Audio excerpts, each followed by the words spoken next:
kami, hi, hello, ganyan. Bumalik na ako sa side ko, sa team ko. Lumapit siya, hiningi niya yung number ko.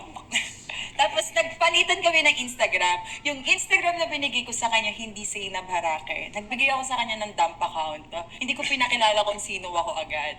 So binigay ko sa kanya as ano lang ako. Kilala niya yung pangalan kung Zainab ako, pero hindi ko binigay yung official na kung sino ako dito sa atin. Bakit ka lumapit, hiningi mo yung number niya? I knew something in me na-infatuate ako. Maganda po naman talaga siya. Nabigani naman ako sa magandahan ko. Attractive talaga siya, di ba? Unang kita mo, maganda talaga eh. And ako, di ko talaga expect na makikilala ko po siya. Kasi matagal na rin po ako single. Mas matagal siyang Almost 3 single years. kaysa sa akin. Almost 3 years po talaga. Para sa isang basketball player, single, 3 Oo. years. Decision yon or parang napaso ka ba dun sa last relationship? Medyo malabo po yung last relationship. For me po, kinailangan ko i-fill yung cup ko ulit. Gusto niya buo siya. Tapos, nung pumasok siya sa buhay ko, sinasabi ko sa kanya, hindi ako okay. Kaya matagal bago naging kami. Lagi ko nga biro sa kanya, toxic era ko to. Yung mga ganyan ako. Honest ka Kasi naman. nga, Honest po yes, talaga siya sobrang honest ko talaga sa Yung kanya. way niya, grabe. Oo. Trust Daming beses ko siyang Yan po. sinusubukan i-cut off bago pa yung official na kami. Sinabi niya yun sa'yo. Yeah. Sinabi niya po talaga. Very honest naman po talaga sa nararamdaman niya. Pag betrayed ka, Vocal if po you're siya. betrayed in a relationship, may paranoia ang isang babae. Yes, araw-araw reminder na kukuha niya sa akin, ate. Ayun.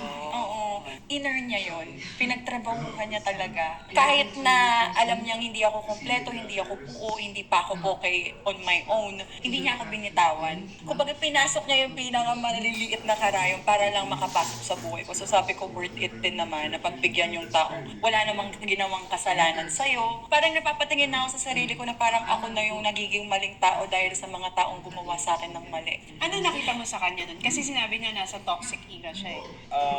For me, pumasok ko sa relasyon namin na not asking for anything, pero going in with what I can give. Peace of mind, genuine support, career-wise, and tulong talaga na in all aspects. Kung whatever she needs me to be, kaya kong gawin. Kung hindi ko kayang gawin, susubukan kong gawin. Pinasyo ko po talaga siya, knowing na nasa toxic era ka lang ngayon. Gusto ko lang tumulong na bumalik. Yung trust mo talagang sa- ikaw, yung talagang ikaw, yung tunay na Zainab. Yun yung May faith- sinasabi niya lagi. May faith po ako kay God na, nasaktan lang to.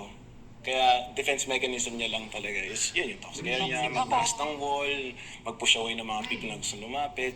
Naiintindihan ko po. Pero alam ko, yung tunay na Zainab, hindi po talaga mapagmahal, very genuine, very open, very loving po talaga. Buti nakita mo yun. Nakikita niyo yung mga team ko eh. Ganun ako sa mga Tsaka tao sa mga malalapit friends sa akin, sa mga importante sa akin, sa Lalo mga po sa anak mga ko, bata, lalo sa sa mga mga bata. anak ko, pamilya ko.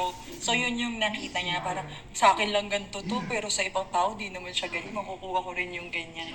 Kailan mo na-feel na nagbubukas na yung heart niya for you? To be honest, nung sa mga bata, na-introduce na sa akin yung mga bata. Kasi malaking step po talaga. Pero matagal po yun. Ilang buwan? 5, 6 months. Kalahating taon. Nag-open up na po. Ano yung reaction mo nung nalaman mo may anak siya? Sobrang thankful po. Kasi bata pala po, gusto ko na magkaroon ng family. Hindi nabayaan ni Lord. Iba yung plans ni God, which is sovereign siya.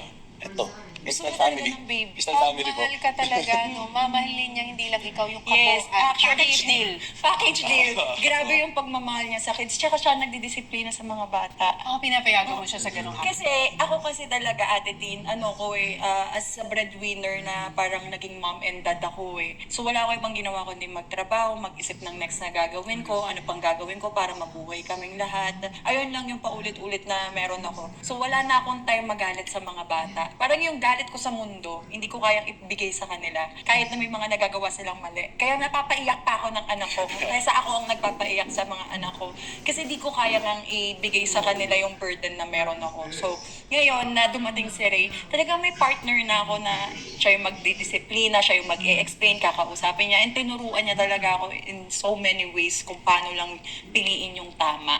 So, nung